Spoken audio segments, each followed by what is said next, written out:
ಎಲ್ಲರಿಗೂ ನಮಸ್ಕಾರ. ಮಾಹಿತಿ ಮನೆ ಕನ್ನಡ ಯೂಸ್ಫುಲ್ ಟಿಪ್ ಚಾನಲ್ಗೆ ನಿಮ್ಮೆಲ್ಲರಿಗೂ ಸ್ವಾಗತ. ಇವತ್ತಿನ ಈ ವಿಡಿಯೋದಲ್ಲಿ ನಾವು ನವರಾತ್ರಿಯಲ್ಲಿ ವಿಶೇಷವಾಗಿ ಮಾಡುವಂತಹ ಧಾನ್ಯ ಪೂಜೆ ಬಗ್ಗೆ ಮತ್ತು ಗೊಂಬೆಯನ್ನ ಕೂಡಿಸುವುದರ ಬಗ್ಗೆ ಇವತ್ತಿನ ಈ ವಿಡಿಯೋದಲ್ಲಿ ನಾವು ಮಾಹಿತಿಯನ್ನ ಕೊಡ್ತಾ ಇದ್ದೇವೆ. ನವರಾತ್ರಿಯಲ್ಲಿ ಬಹಳಷ್ಟು ವಿಶೇಷಗಳು ಇದೆ. ಬನ್ನಿ ಮರದ ಪೂಜೆ ಆಗಿರ್ಬೋದು, ಘಟ ಸ್ಥಾಪನೆ ಆಗಿರ್ಬೋದು, ಹೊಸ್ತಿಲ ಪೂಜೆ ಆಗಿರ್ಬೋದು, ಗೊಂಬೆ ಕೂರಿಸುವಂತಹ ಪದ್ಧತಿ ಆಗಿರ್ಬೋದು ಅಥವಾ ಧಾನ್ಯ ಪೂಜೆ ಆಗಿರ್ಬೋದು, ಹೀಗೆ ಸಾಕಷ್ಟು ನಮಗೆ ನವರಾತ್ರಿಯಲ್ಲಿ ವಿಶೇಷತೆಗಳು ನೋಡೋದಕ್ಕೆ ಸಿಗುತ್ತೆ. ಅದರಲ್ಲಿ ಇವತ್ತು ನಾವು ಒಂದು ನವಧಾನ್ಯ ಪೂಜೆಯನ್ನ ಯಾವ ರೀತಿಯಾಗಿ ಮಾಡ್ಕೋಬೇಕು ಹಾಗೂ ನವರಾತ್ರಿಯಲ್ಲಿ ಗೊಂಬೆಯನ್ನ ಕೂರಿಸ್ತೀವಿ, ಅದನ್ನ ನಾವು ಯಾವ ರೀತಿಯಾಗಿ ಕೂರಿಸಬೇಕು, ಯಾವೆಲ್ಲ ಗೊಂಬೆಗಳನ್ನ ಕೂರಿಸಬಹುದು ಅನ್ನೋದ್ರ ಬಗ್ಗೆ ಸಂಪೂರ್ಣವಾದ ಮಾಹಿತಿಯನ್ನ ನಾವು ಈ ವಿಡಿಯೋದಲ್ಲಿ ನೀಡ್ತಾ ಇದ್ದೇವೆ. ವಿಡಿಯೋನ ಶುರು ಮಾಡೋಣ. ಅದಕ್ಕೂ ಮುಂಚೆ ನೀವು ಇದೇ ಮೊದಲು ನಮ್ಮ ಚಾನಲ್ ನೋಡ್ತಾ ಇದ್ರೆ, ವಿಡಿಯೋಗಳನ್ನ ನೋಡ್ತಾ ಇದ್ರೆ ದಯವಿಟ್ಟು ಚಾನಲ್ ಅನ್ನ ಸಬ್ಸ್ಕ್ರೈಬ್ ಮಾಡ್ಕೊಳ್ಳಿ. ವಿಡಿಯೋ ಇಷ್ಟ ಆಗಲಿ ಕೊನೆಯದಾಗಿ ಒಂದು ಲೈಕ್ ಮಾಡೋದನ್ನ ಮರಿಬೇಡಿ. ಬನ್ನಿ ಹಾಗಿದ್ರೆ ಶುರು ಮಾಡೋಣ. ಮೊದಲು ನಾವು ಧಾನ್ಯ ಪೂಜೆ ಬಗ್ಗೆ ತಿಳ್ಕೊಳ್ತಾ ಹೋಗೋಣ. ಈ ಧಾನ್ಯ ಪೂಜೆಗೆ ಮುಖ್ಯವಾಗಿ ಬೇಕಾಗಿರುವಂತದ್ದು ನವಧಾನ್ಯಗಳು. ಹೆಚ್ಚಾಗಿ ಈ ಧಾನ್ಯವನ್ನ ನೀವು ನವರಾತ್ರಿಯಲ್ಲಿ ಪೂಜೆ ಮಾಡ್ತೀವಿ ಅಂತಂದ್ರೆ 9 ಬಗೆಯ ನವಧಾನ್ಯಗಳನ್ನ ತೆಗೆದುಕೊಳ್ಳೋದು ಉತ್ತಮ. ಇನ್ನು ಕೆಲವರು 5 ಧಾನ್ಯ 7 ಧಾನ್ಯಗಳನ್ನ ಮಿಶ್ರಣ ಮಾಡಿ ಕೂಡ ಹಾಕ್ತಾರೆ. ಆದ್ರೆ 9 ಧಾನ್ಯಗಳನ್ನ ಬೆಳೆಸಿ ನೀವು ಪೂಜೆಯನ್ನ ಮಾಡುವಂತದ್ದು ಬಹಳನೇ ಶ್ರೇಷ್ಠ ಅಂತ ಹೇಳ್ಬೋದು. ಇನ್ನು ಈ ನವಧಾನ್ಯಗಳು ಯಾವುದು ಅಂತ ಹೇಳೋದಾದ್ರೆ ಗೋಧಿ, ಭತ್ತ, ಎಳ್ಳು, ಕಡಲೆಕಾಳು, ಹೆಸರು ಕಾಳು, ತೊಗರಿಬೇಳೆ, ಉದ್ದಿನ ಬೇಳೆ, ಅವರೆ ಬೇಳೆ ಮತ್ತು ಹುರುಳಿ ಕಾಳುಗಳನ್ನ ನೀವು 9 ಧಾನ್ಯಗಳಾಗಿ ಬಳಸ್ಕೋಬಹುದಾಗಿದೆ. ಇನ್ನು ಈ ನವಧಾನ್ಯಗಳಿಗೆ ಬಹಳನೇ ಪ್ರಾಮುಖ್ಯತೆ ಇದೆ. ಕೇವಲ ನವರಾತ್ರಿಯಲ್ಲಿ ಮಾತ್ರ ಅಲ್ಲದೆ ನಮ್ಮ ಹಿಂದೂ ಧರ್ಮದಲ್ಲಿ ವಿಶೇಷವಾಗಿ ಹಲವಾರು ಪೂಜೆಗಳಲ್ಲಿ ಈ ನವಧಾನ್ಯಗಳನ್ನ ಬಳಸ್ಕೊಳ್ಳಲಾಗುತ್ತೆ. ನವಗ್ರಹ ಶಾಂತಿ ಆಗಿರ್ಬೋದು, ಶನಿ ಶಾಂತಿ ಆಗಿರ್ಬೋದು, ಹೀಗೆ ಹಲವಾರು ಪೂಜಾ ಸಂದರ್ಭದಲ್ಲೂ ಕೂಡ ನಾವು ಈ ನವಧಾನ್ಯಗಳನ್ನ ಬಳಕೆ ಮಾಡಿಕೊಳ್ಳಲಾಗುತ್ತೆ. ಈ ರೀತಿಯಾಗಿ 9 ಬಗೆಯ ಧಾನ್ಯಗಳನ್ನ ನೀವು ಅಂಗಡಿಯಲ್ಲಿ ಆಗಿರ್ಬೋದು ಅಥವಾ ಗ್ರಂಥಿಗೆ ಅಂಗಡಿಯಲ್ಲಿ ನವಧಾನ್ಯದ ಸೆಟ್ ಪ್ಯಾಕೆಟ್ ಅಂತಾನೆ ಸಿಗುತ್ತೆ, ಅದನ್ನ ಕೂಡ ನೀವು ತೆಗೆದುಕೊಂಡು ಬಂದು ಹಾಕಬಹುದು. ಇನ್ನು ಈ ಬಾರಿ ಸೋಮವಾರದಿಂದ ನಮಗೆ ನವರಾತ್ರಿ ಪ್ರಾರಂಭ ಆಗ್ತಾ ಇದೆ. ಅಂದ್ರೆ ಸೆಪ್ಟೆಂಬರ್ 22ನೇ ತಾರೀಕಿಂದಾನೇ ನವರಾತ್ರಿ ಪ್ರಾರಂಭವಾಗ್ತಾ ಇದೆ. ಇನ್ನು ನೀವು ಈ ನವಧಾನ್ಯಗಳ ಪೂಜೆಯನ್ನ ಶುರು ಮಾಡೋದಕ್ಕೂ ಮುಂಚೆನೆ ಹಿಂದಿನ ದಿನ ನೀವು ಇದನ್ನ ಸ್ವಲ್ಪ ನೆನೆಸಿ ಇಟ್ಕೋಬೇಕಾಗತ್ತೆ. ಅಂದ್ರೆ ನೀವು ಸೋಮವಾರದಿಂದ ಪೂಜೆಯನ್ನ ಶುರು ಮಾಡ್ತೀವಿ ಅಂತ ಅಂದ್ರೆ ಭಾನುವಾರನೇ ನೀವು ಈ ಕಾಳುಗಳನ್ನ ನೆನೆಸಿ ಇಟ್ಕೋಬೇಕಾಗತ್ತೆ.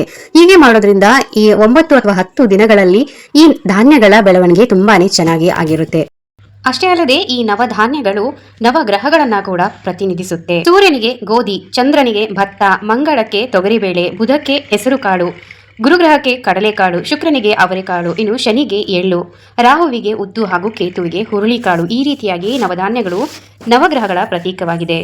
ಹೀಗಾಗಿ ನಾವು ಇದನ್ನ ಒಂದೊಂದು ಸ್ಪೂನ್ ಅಷ್ಟು ನಾವು ಎಲ್ಲಾ ನವಧಾನ್ಯಗಳನ್ನ ತೆಗೆದುಕೊಳ್ಳಬೇಕಾಗತ್ತೆ.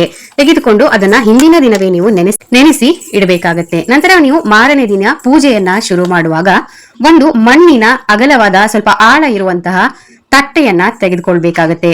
ಇನ್ನು ಈ ಮಣ್ಣಿನ ತಟ್ಟೆಯನ್ನ ಸ್ವಲ್ಪ ನೀರಿನಲ್ಲಿ ತೊಳ್ಕೊಂಡು ಶುದ್ಧ ಮಾಡ್ಕೊಳ್ಬೇಕಾಗತ್ತೆ. ಆ ತಟ್ಟೆ ಶುದ್ಧವಾದ ನಂತರ ನೀವು ಅದಕ್ಕೆ ಅರಿಶಿನ ಮತ್ತು ಶ್ರೀಗಂಧದ ಮಿಶ್ರಣವನ್ನ ನೀವು ಅದರ ಸುತ್ತ ಒಳಗೆ ಹೊರಗೆ ಎಲ್ಲ ಹಚ್ಚಬೇಕಾಗತ್ತೆ.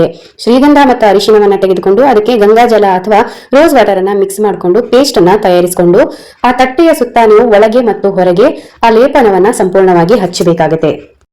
ಅರಿಶಿನದ ಲೇಪನವನ್ನ ಮಾಡಿಕೊಂಡ ನಂತರ ನೀವು ಅದರ ಸುತ್ತಲೂ ಶ್ರೀ ಮತ್ತು ಸ್ವಸ್ತಿಕ್ ಅಂತ ಬೀಜಾಕ್ಷರಿ ಮಂತ್ರಗಳನ್ನ ಬರೆದು ಸಿದ್ಧತೆ ಮಾಡಿ ಇಟ್ಕೊಳ್ಬೇಕಾಗತ್ತೆ. ಇನ್ನು ಪೂಜೆ ಸಮಯದಲ್ಲಿ ನಮಗೆ ಮೌಲಿ ದಾರ ಮತ್ತು ಗೆಜ್ಜೆ ವಸ್ತ್ರಗಳು ಕೂಡ ಬೇಕಾಗುತ್ತೆ. ಈ ಮೌಲಿ ದಾರ ಮತ್ತು ಗೆಜ್ಜೆ ವಸ್ತ್ರಗಳು ಕೂಡ ನಿಮಗೆ ಗ್ರಂಥಿಗೆ ಅಂಗಡಿಯಲ್ಲಿ ಸಿಗುವಂತದ್ದು. ಇನ್ನು ನೀವು ಈ ನವಧಾನ್ಯ ಪೂಜೆಗೆ ಆರಿಸಿಕೊಳ್ಳುವಂತ ಮಣ್ಣಿನ ತಟ್ಟೆ, ಅದು ನೀವು ತುಂಬಾನೇ ಎಚ್ಚರಿಕೆಯಿಂದ ಅದನ್ನ ತೆಗೆದುಕೊಳ್ಬೇಕಾಗುತ್ತೆ. ಅದು ಎಲ್ಲೂ ಕೂಡ ಹಾಳಾಗ್ದಿರೋ ಹಾಗೆ ಮುಕ್ಕಾಗ್ದಿರೋ ಅಂತ ತಟ್ಟೆಯನ್ನ ನೀವು ಆಯ್ಕೆ ಮಾಡ್ಬೇಕಾಗತ್ತೆ. ಇನ್ನು ನೀವು ಅರಿಶಿನ ಮತ್ತು ಶ್ರೀಗಂಧವನ್ನ ಪೇಸ್ಟ್ ಮಾಡುವ ಸಂದರ್ಭದಲ್ಲಿ ನೀವು ರೋಸ್ ವಾಟರ್ ಅಥವಾ ಗಂಗಾ ಜಲವನ್ನ ಹಾಕಿ ಪೇಸ್ಟ್ ಅನ್ನ ತಯಾರಿ ಮಾಡಿಕೊಳ್ಳಬೇಕಾಗುತ್ತೆ. ಇನ್ನು ನೀವು ತಟ್ಟೆಯ ಒಳಗೆ ಮಣ್ಣು ಮತ್ತು ಧಾನ್ಯವನ್ನ ಹಾಕೋದಕ್ಕೂ ಮುಂಚೆನೆ ಒಳಗಡೆ ನೀವು ಶ್ರೀಂ ಅಥವಾ ಸ್ವಸ್ತಿಕ್ ಅನ್ನ ಬರೆದುಕೊಂಡು ಅರಿಶಿನ, ಕುಂಕುಮ ಮತ್ತು ಅಕ್ಷತೆಯನ್ನ ಹಾಕಿ ಅದರ ಮೇಲೆ ನೀವು ಸ್ವಲ್ಪ ಮಟ್ಟಿಗೆ ಮಣ್ಣನ್ನ ಹರಡಿಕೊಳ್ಳಬೇಕಾಗುತ್ತೆ.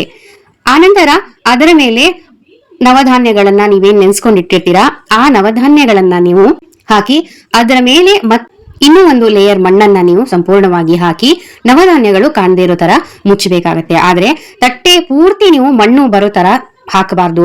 ಸ್ವಲ್ಪ ಮಟ್ಟಿಗೆ ಆದ್ರೂ ನೀವು ಜಾಗ ಬಿಟ್ಟಿರ್ಬೇಕು. ಯಾಕೆಂದ್ರೆ ಪೂರ್ತಿಯಾಗಿ ನೀವು ಮಣ್ಣನ್ನ ತುಂಬಿಸ್ಬಿಟ್ರೆ ಧಾನ್ಯಗಳು ಬೆಳೀತಾ ಬೆಳೀತಾ ಆ ಮಣ್ಣು ಹೊರಗಡೆ ಚೆಲ್ಲಿ ನೀವು ಎಲ್ಲಿ ಪೂಜೆ ಮಾಡೋದಕ್ಕೆ ಅದನ್ನ ಇಟ್ಟಿರ್ತೀರೋ ಅಲ್ಲಿ ಮಣ್ಣು ಚೆಲ್ಲಿ ಅಲ್ಲಿ ಗಲೀಜಾಗುವಂತ ಸಾಧ್ಯತೆಗಳು ಹೆಚ್ಚಾಗಿರುತ್ತೆ. ಹಾಗಾಗಿನೇ ಆ ತಟ್ಟೆ ತುಂಬುವುದಕ್ಕೆ ಒಂದು ಮುಕ್ಕಾಲು ಭಾಗದಷ್ಟು ಮಾತ್ರ ನೀವು ಮಣ್ಣನ್ನ ಹಾಕಿ ಅದನ್ನ ನೀವು ಸರಿ ಮಾಡ್ಬೇಕಾಗತ್ತೆ. ನಂತರದಲ್ಲಿ ನೀವು ಅದಕ್ಕೆ ಸ್ವಲ್ಪ ನೀರನ್ನ ಚಿಮುಕಿಸಬೇಕಾಗತ್ತೆ. ನೀರನ್ನ ಹಾಕುವಾಗ್ಲೂ ಅಷ್ಟೇನೆ ನಾವು ಗಿಡಗಳಿಗೆ ನೀರನ್ನ ಹಾಕುವ ತರ ಒಂದೇ ಸಾರಿ ನಾವು ಒಂದ್ ರಾಶಿ ನೀರನ್ನ ಹಾಕಿ ಬಿಡುವಂತದಲ್ಲ. ಕೈಯಿಂದ ಸ್ವಲ್ಪ ಸ್ವಲ್ಪನೇ ನಾವು ನೀರನ್ನ ಚಿಮುಕಿಸ್ತಾ ಇರಬೇಕಾಗುತ್ತೆ.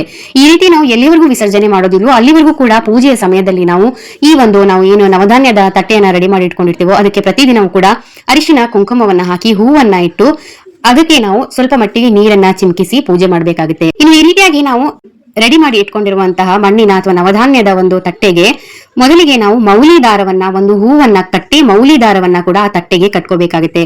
ಹಾಗೇನೆ ಗೆಜ್ಜೆ ವಸ್ತ್ರವನ್ನ ಕೂಡ ಇಟ್ಟು ನಂತರದಲ್ಲಿ ನೀವು ಅದರ ಮೇಲೆ ಆ ನವಧಾನ್ಯದ ಒಂದು ತಟ್ಟೆಯನ್ನ ಇಡಬೇಕಾಗುತ್ತೆ. ಇನ್ನು ಈ ಧಾನ್ಯವನ್ನ ಬೆಳೆಸೋದಕ್ಕೆ ನೀವು ನಿಮ್ಮ ಮನೆ ಹತ್ರ ಸಿಗುವಂತ ಯಾವುದೇ ಮಣ್ಣನ್ನ ಬಳಸ್ಕೋಬಹುದು, ಅಥವಾ ನಿಮಗೆ ನರ್ಸರಿಯಲ್ಲೂ ಕೂಡ ಈಗಂತೂ ಆನ್ಲೈನ್ ಗಳಲ್ಲೂ ಕೂಡ ನಿಮ್ಗೆ ಗಿಡವನ್ನ ಬೆಳೆಸೋದಕ್ಕೆ ಮಣ್ಣು ಸಿಗುತ್ತೆ. ನಿಮ್ಮ ಮನೆ ಹತ್ರ ಸಿಗುವಂತ ಕೆಂಪು ಮಣ್ಣಾಗಿರ್ಬೋದು, ಕಪ್ಪು ಮಣ್ಣಾಗಿರ್ಬೋದು, ಯಾವುದೇ ಮಣ್ಣನ್ನ ಕೂಡ ನೀವು ಬಳಸ್ಕೊಂಡು ಈ ರೀತಿಯಾಗಿ ನೀವು ಬೆಳೆಸ್ಕೋಬಹುದಾಗಿದೆ. ಇನ್ನು ನೀವು ಇದನ್ನ ಕಲಶವನ್ನ ಸ್ಥಾಪನೆ ಮಾಡುವಂತ ಸಂದರ್ಭದಲ್ಲಿ ನೀವು ಇದನ್ನ ದೇವರ ಮುಂದೆ ಇಟ್ಟು ನಾನು ಮೊದಲೇ ಹೇಳಿದಾಗೆ ಅದಕ್ಕೆ ಮೌಲಿ ದಾರವನ್ನ ಹಾಗೂ ಗೆಜ್ಜೆ ವಸ್ತ್ರವನ್ನ ಹಾಕಿ ಪೂಜೆಗೆ ಸಿದ್ಧ ಮಾಡ್ಕೋಬೇಕಾಗುತ್ತೆ. ಹಾಗೇನೆ ಈ ನವಧಾನ್ಯ ತಟ್ಟೆ ನಾವೇನು ರೆಡಿ ಮಾಡಿಟ್ಟಿರ್ತೀವಲ್ಲ ಅದು ಒಂದು 2-3 ದಿನಗಳ ನಂತರವಾಗಿ ನಿಮಗೆ ಮೊಳಕೆ ಹೊಡೆದು ಚಿಕ್ಕ ಚಿಕ್ಕ ಗಿಡಗಳು ಕಾಣೋದಕ್ಕೆ ಶುರು ಆಗ್ತಾ ಹೋಗುತ್ತೆ. ಇನ್ನು ವಿಜಯದಶಮಿಯ ಅಷ್ಟೊತ್ತಿಗೆ ಆ ಗಿಡವು ಸಂಪೂರ್ಣವಾಗಿ ಬೆಳೆದು ದೊಡ್ಡದಾಗಿರುತ್ತೆ.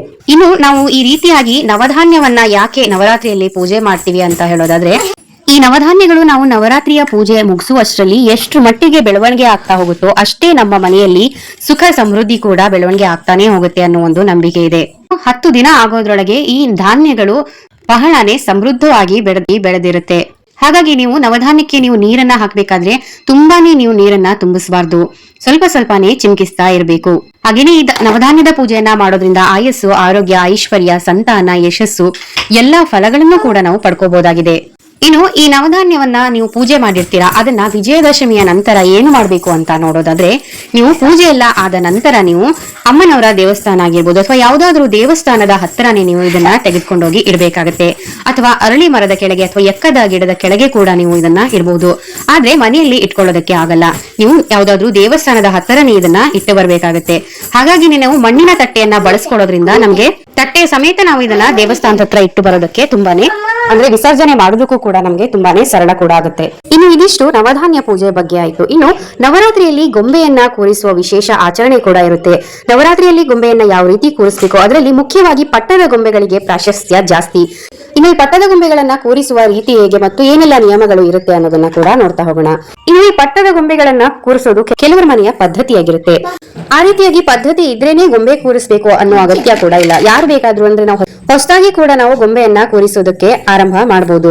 ಇನ್ನು ಯಾರಿಗೆಲ್ಲ ಈ ಗೊಂಬೆಗಳನ್ನ ಕೂರಿಸ್ಬಿಟ್ಟು ಪೂಜೆ ಮಾಡ್ಬೇಕು ಅಂತ ಆಸೆ ಇರುತ್ತೋ ಅವರು ಪಟ್ಟದ ಗೊಂಬೆಗಳಿಂದ ನೀವು ಗೊಂಬೆ ಕೂರಿಸುವ ಆರಂಭವನ್ನ ಮಾಡಬೇಕಾಗುತ್ತೆ. ಕೆಲವರ ಮನೆಯ ಸಂಪ್ರದಾಯದಲ್ಲಿ ತವರು ಮನೆಯವರೇ ಮದುವೆಯ ಸಂದರ್ಭದಲ್ಲಿ ಕೊಡಿಸ್ತಾರೆ. ಆತರ ತವರು ಮನೆಯವರು ಈ ಪಟ್ಟದ ಗೊಂಬೆಗಳನ್ನ ಕೊಡಿಸಿದ್ರೆ ತುಂಬಾನೇ ಒಳ್ಳೇದು ಅಂತ ಹೇಳ್ತಾರೆ. ಸಾಕಷ್ಟು ಜನರ ಮನೆಯಲ್ಲಿ ಕೂಡ ಈ ಪದ್ಧತಿ ಇರುತ್ತೆ. ಮದುವೆ ಆದಾಗ ಜೋಡಿ ಗೊಂಬೆಗಳನ್ನ ಕೊಡ್ತಾರೆ. ಇದನ್ನ ಪಟ್ಟದ ಗೊಂಬೆಗಳು ಅಂತ ಕರೀತಾರೆ. ಮದುವೆಯಾದ ಸಂದರ್ಭದಲ್ಲಿ ನವವಧುವರರಿಗೆ ಈ ಪಟ್ಟದ ಗೊಂಬೆಯನ್ನ ತವರು ಮನೆಯವರು ಹೆಣ್ಣಿಗೆ ಕೊಟ್ಟು ಕಳಿಸುವಂತದ್ದು. ಇನ್ನು ನವರಾತ್ರಿ ವ್ರತದ ಜೊತೆ ಗೊಂಬೆಗಳನ್ನ ಕೂಡ ಕೂರಿಸಿ ಪೂಜೆ ಮಾಡೋದ್ರಿಂದ ನೀವು ಇದನ್ನ ದೇವರ ಮನೆಯಲ್ಲೇನೆ ಸಿಂಪಲ್ ಆಗಿ ಇಟ್ಟು ಪೂಜೆಯನ್ನ ಮಾಡ್ಕೋಬಹುದು.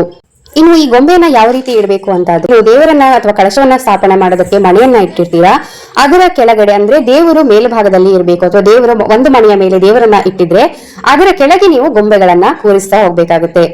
ಹಾಗೇನೆ ಈ ಪಟ್ಟದ ಗೊಂಬೆಗಳನ್ನು ಕೂಡ ಅಷ್ಟೇ, ನೀವು ಒಂದು ಮನೆಯನ್ನ ಇಟ್ಟು ಕಳಶ ಅಥವಾ ದೇವರ ಫೋಟೋವನ್ನ ಇಟ್ಟ ಪೂಜೆ ಮಾಡಿರ್ತೀರಾ ಅಂತ ಆದ್ರೆ ಅದರ ಕೆಳಗಡೆ ನೀವು ಅಥವಾ ಅದರ ಎದುರುಗಡೆ ನೀವು ಪಟ್ಟದ ಗೊಂಬೆಗಳನ್ನ ಅಥವಾ ಬೇರೆ ಯಾವುದೇ ರೀತಿಯ ನವರಾತ್ರಿಯ ಗೊಂಬೆಗಳನ್ನ ಇಟ್ಟು ಪೂಜೆ ಮಾಡಬೇಕಾಗುತ್ತೆ. ಇನ್ನು ಕೆಲವರ ಮನೆಯಲ್ಲಿ ಈ ಗೊಂಬೆ ಪೂಜೆಯನ್ನ ತುಂಬಾನೇ ಅದ್ದೂರಿಯಾಗಿನೇ ಮಾಡ್ತಾರೆ. 3 ಸ್ಟೆಪ್ ಆಗಿರ್ಬೋದು, 5 ಸ್ಟೆಪ್ ಆಗಿರ್ಬೋದು, 7, 9 ಸ್ಟೆಪ್, ಈ ರೀತಿಯಾಗಿ 9 ಸ್ಟೆಪ್ಸ್ ಗಳನ್ನ ಮಾಡಿ ಅಷ್ಟು ಕೂಡ ಗೊಂಬೆಗಳನ್ನ ಇಟ್ಟು ಅಲಂಕಾರವನ್ನ ಮಾಡಿ ಪೂಜೆಯನ್ನ ಮಾಡ್ತಾರೆ.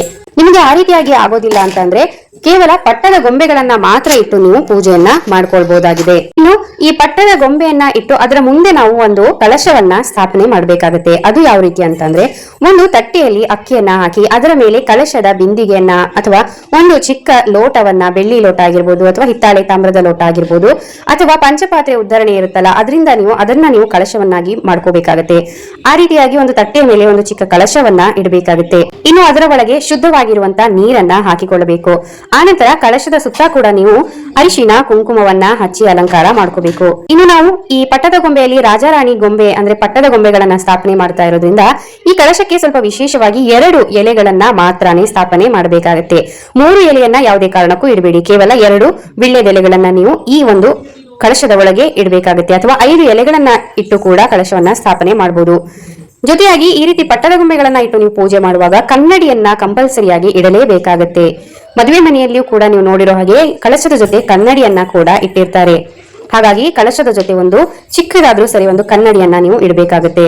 ಇನ್ನು ಆ ಕಳಶದ ಒಳಗಡೆ ನಾವು ಅಕ್ಷತೆಯನ್ನ ಮತ್ತು ಅರಿಶಿನ ಕುಂಕುಮವನ್ನ ಹಾಕಿ 2 ವೀಳ್ಯದೆಲೆಗಳನ್ನ ಕಳಶದ ಮೇಲೆ ಇಡಬೇಕು. ಆನಂತರ ಕಳಶಕ್ಕೆ ನೀವು ಗೆಜ್ಜೆ ವಸ್ತ್ರವನ್ನ ಕೂಡ ಹಾಕಬೇಕಾಗುತ್ತೆ. ಹಾಗೇನೆ ಹೂವನ್ನ ಇಟ್ಟು ಅಲಂಕಾರವನ್ನ ಕೂಡ ಮಾಡಬೇಕು. ಇನ್ನು ಈ ಬೊಂಬೆಗಳನ್ನ ಕೆಲವರು ನವರಾತ್ರಿಯ ಮೊದಲ ದಿವಸದಿಂದಾನೇ ಕೂರಿಸಿದ್ರೆ, ಇನ್ನು ಕೆಲವರು 5ನೇ ದಿವಸ ಅಥವಾ ಸರಸ್ವತಿ ಪೂಜೆ ದಿವಸನೂ ಕೂರಿಸ್ತಾರೆ. ನಿಮಗೆ ಯಾವ ರೀತಿ ಅನುಕೂಲ ಆಗುತ್ತೋ ಆ ರೀತಿಯಾಗಿ ನೀವು ಮೊದಲನೇ ದಿನದಿಂದ ಕೂಡ ನಾವು ಈಗಾಗಲೇ ತಿಳಿಸಿರುವಂತಹ ಶುಭ ಮುಹೂರ್ತಗಳಲ್ಲಿ ನೀವು ಈ ಪಟ್ಟದ ಗೊಂಬೆಯನ್ನ ಕೂರಿಸೋದಾಗಿರ್ಬೋದು, ಕಳಶ ಸ್ಥಾಪನೆ ಅಥವಾ ಘಟಸ್ಥಾಪನೆ ಆಗಿರ್ಬೋದು, ಅಥವಾ ದುರ್ಗಾ ಪೂಜೆಯನ್ನಾಗಿರ್ಬೋದು, ಅಖಂಡ ದೀಪವನ್ನ ಕೂಡ ನೀವು ಆ ಶುಭ ಮುಹೂರ್ತದಲ್ಲಿ ನೀವು ಪೂಜೆಯನ್ನ ಪ್ರಾರಂಭ ಮಾಡಿಕೊಳ್ಬಹುದು. ಈ ಪಟ್ಟದ ಗೊಂಬೆಗಳ ಮುಂದೆ ಕಳಶವನ್ನು ಸ್ಥಾಪನೆ ಮಾಡಿದ ನಂತರದಲ್ಲಿ ನೀವು 2 ದೀಪಗಳನ್ನ ಕಳಶದ ಅಕ್ಕಪಕ್ಕ ಇಟ್ಟು, ದೀಪಗಳಿಗೂ ಕೂಡ ಅರಿಶಿನ ಕುಂಕುಮವನ್ನ ಇಟ್ಟು ತುಪ್ಪದ ದೀಪಗಳನ್ನ ಹಚ್ಚಿದ್ರೆ ತುಂಬಾನೇ ಒಳ್ಳೆಯದು. ಇನ್ನು ದೀಪವನ್ನ ಹಚ್ಚಿ ಹೂಗಳಿಂದೆಲ್ಲ ಅಲಂಕಾರವನ್ನ ಮಾಡಿದ ನಂತರ ನೀವು ನೈವೇದ್ಯವನ್ನ ಕೂಡ ಇಡಬೇಕಾಗುತ್ತೆ. ನೀವೇನು ದೇವರಿಗೆ ನೈವೇದ್ಯವನ್ನ ಮಾಡಿರ್ತೀರಾ ಅದನ್ನ ಈ ಪಟ್ಟದ ಗೊಂಬೆಗಳ ಎದುರು ಕೂಡ ಇಟ್ಟು ಬೆಳಿಗ್ಗೆ ಮತ್ತು ಸಾಯಂಕಾಲ ನೀವು ಪೂಜೆಗಳನ್ನ ಮಾಡಬೇಕಾಗುತ್ತೆ. ಕೆಲವರು ಈ ನವರಾತ್ರಿಗೆ ಸಂಬಂಧಪಟ್ಟಿರುವಂತಹ ನವದುರ್ಗಿಯರಾಗಿರ್ಬೋದು ಅಥವಾ ದುರ್ಗಾ ಅವತಾರದ ಗೊಂಬೆಗಳ ಥೀಮ್ ಅನ್ನ ಅವರು ಇಟ್ಕೊಂಡು ಅಲಂಕಾರವನ್ನ ಮಾಡ್ಕೊಳ್ತಾರೆ. ಇನ್ನು ಕೆಲವರು ಈ ರಾಮಾಯಣ ಆಗಿರ್ಬೋದು ಅಥವಾ ಕೃಷ್ಣನ ಕಥೆಗಳಾಗಿರ್ಬೋದು ಅಥವಾ ಈ ಬೇರೆ ಯಾವುದೇ ದೇವರಿಗೆ ಸಂಬಂಧಪಟ್ಟಂತಹದ್ದ ಗೊಂಬೆಗಳ ಥೀಮ್ ಅನ್ನ ಅವರು ಇಟ್ಕೊಂಡಿರ್ತಾರೆ. ಹೀಗೆ ಪ್ರತಿ ವರ್ಷನೂ ಕೂಡ ಅವರು ಗೊಂಬೆಗಳನ್ನ ಬೇರೆ ಬೇರೆ ಥೀಮ್ ಅಲ್ಲಿ ಅವರು ಅಥವಾ ಬೇರೆ ಬೇರೆ ರೀತಿಯಾದ ಗೊಂಬೆಗಳನ್ನ ಇಟ್ಟು ನವರಾತ್ರಿಯ ಪೂಜೆಯನ್ನ ಮಾಡ್ಕೊಳ್ತಾರೆ. ಆದ್ರೆ ನೀವು ಯಾವುದೇ ಗೊಂಬೆಗಳನ್ನ ಕೂರ್ಸಿಲ್ಲ ಅಂತ ಅಂದ್ರೂ ಪರವಾಗಿಲ್ಲ, ಪಟ್ಟದ ಗೊಂಬೆಯನ್ನ ಇಟ್ಟು ನೀವು ಪೂಜೆಯನ್ನ ಮಾಡ್ಕೊಂಡ್ರೆ ಅದು ಬಹಳನೇ ಒಳ್ಳೇದು. ಈ ಗೊಂಬೆಗಳ ಪೂಜೆ ಅಥವಾ ದುರ್ಗಾ ಪೂಜೆ ಅಥವಾ ಕಳಶ ಸ್ಥಾಪನೆ ಯಾವುದೇ ಇದ್ರೂ ಕೂಡ ನೀವು ಮೊದಲಿಗೆ ನೀವು ಗಣಪತಿಯನ್ನ ಪೂಜೆ ಮಾಡ್ಕೊಳ್ಬೇಕಾಗತ್ತೆ. ಆನಂತರದಲ್ಲಿ ನೀವು ದುರ್ಗಾ ಪೂಜೆ ಮಾಡುವಂತದ್ದಾಗಿರ್ಬೋದು, ಗೊಂಬೆಗಳ ಪೂಜೆಯನ್ನ ಕೂಡ ಮಾಡ್ಕೊಳ್ಬಹುದು. ಇನ್ನು ನೀವು ಹಬ್ಬ ಎಲ್ಲ ಮುಗಿದ ನಂತರ ನೀವು ಈ ಪಟ್ಟದ ಗೊಂಬೆಗಳನ್ನ ತೆಗೆದಿಟ್ಕೊಂಡು ಮತ್ತೆ ಕೂಡ ಮುಂದಿನ ವರ್ಷ ನೀವು ಈ ಪಟ್ಟದ ಗೊಂಬೆಗಳನ್ನ ಇಟ್ಟು ಪೂಜೆಯನ್ನ ಮಾಡ್ಕೊಳ್ಬಹುದಾಗಿದೆ. ನೋಡಿದ್ರಲ್ಲ, ಇವತ್ತಿನ ಈ ವಿಡಿಯೋದಲ್ಲಿ ಧಾನ್ಯ ಪೂಜೆ ಆಗಿರ್ಬೋದು ಅಥವಾ ಗೊಂಬೆಗಳನ್ನ ಕೂರಿಸುವ ವಿಧಾನಗಳಾಗಿರ್ಬೋದು ಅದರ ಬಗ್ಗೆ ನಾವು ಸಾಧ್ಯವಾದಷ್ಟು ಮಾಹಿತಿಯನ್ನು ನಾವು ಈ ವಿಡಿಯೋದಲ್ಲಿ ನಿಮಗೆ ತಿಳಿಸ್ಕೊಟ್ಟಿದ್ದೀವಿ. ನಿಮಗೆ ಈ ವಿಡಿಯೋ ಇಷ್ಟ ಆದಲ್ಲಿ ಒಂದು ಲೈಕ್ ಮಾಡೋದನ್ನ ಮರಿಬೇಡಿ. ಹಾಗೆ ನೀವು ಇದೇ ಮೊದಲು ನಮ್ಮ ವಿಡಿಯೋಗಳನ್ನು ನೋಡ್ತಿದ್ರೆ ಚಾನಲ್ ದಯವಿಟ್ಟು ಸಬ್ಸ್ಕ್ರೈಬ್ ಮಾಡ್ಕೊಳ್ಳಿ. ಹಾಗೂ ವಿಡಿಯೋ ಇಷ್ಟ ಆದಲ್ಲಿ ಲೈಕ್ ಮಾಡಿ ಮತ್ತು ನಿಮಗೆ ಇಷ್ಟ ಆದವರಿಗೂ ಕೂಡ ಶೇರ್ ಮಾಡಿ. ಮತ್ತೊಂದು ಉಪಯುಕ್ತ ಮಾಹಿತಿಯೊಂದಿಗೆ ಮತ್ತೆ ಸಿಗ್ತೀನಿ. ಅಲ್ಲಿವರೆಗೂ ನಗ್ತಾ ಇರಿ. ಶುಭ ದಿನ. ಧನ್ಯವಾದಗಳು. ಸರ್ವೇ ಜನ ಸುಖಿನೋ ಭವಂತು.